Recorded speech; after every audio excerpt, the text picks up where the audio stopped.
A Blessed Friday to us. The book containing all the saints in our Catholic Church is called Martyrology. Even if some saints, other saints are not martyrs. Precisely because the meaning of martyr is a witness. And of course, taking into perspective the biblical examples. Actually, in the Gospel of St. Matthew, we have the holy innocents, they were martyred. The very first martyred acknowledged is St. Stephen, but in reality, it was John the Baptizer. Now, he is called the precursor, the one who prepared the way of the Lord. And as the precursor of the Messiah, he did not just only go ahead in his life, in his birth, but also in his death, the passion that we are celebrating today.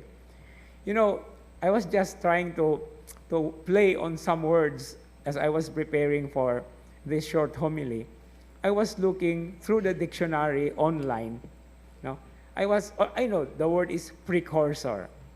So I was saying, like, as believers of Christ, we are also leading other people through our examples as, you know, as the Messiah. Jesus is the Messiah. So most probably there is a word precursor, but there is no such word as precursor. It's always a precursor. And this is the very special role of St. John the Baptizer. Anyway, as Christians, we are asked to witness for the Lord. But it is not only in the form of blood. Actually, yesterday in my class, I was talking about the many ways, the many martyrdoms that are actually called. There is a red martyrdom, that is the shedding of blood. There is also called a blue, a white, a green, and I think even a yellow and also a pink martyrdom. And after the class, one of my students said to another, to her classmate, kay babae man siya nga, madre man siya, niyon siya nga, Padre, tinuod ng pink martyrdom, and you know what's the issue? But then I said, for as long as we make a witness to the Lord in life and death, that is practically the role that we have to play. As Christians, we are practically martyrs, meaning witnesses.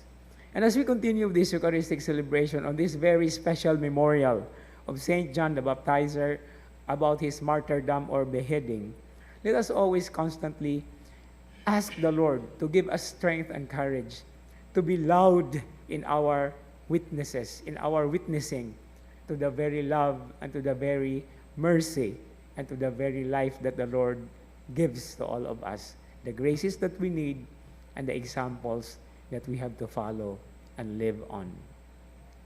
Amen.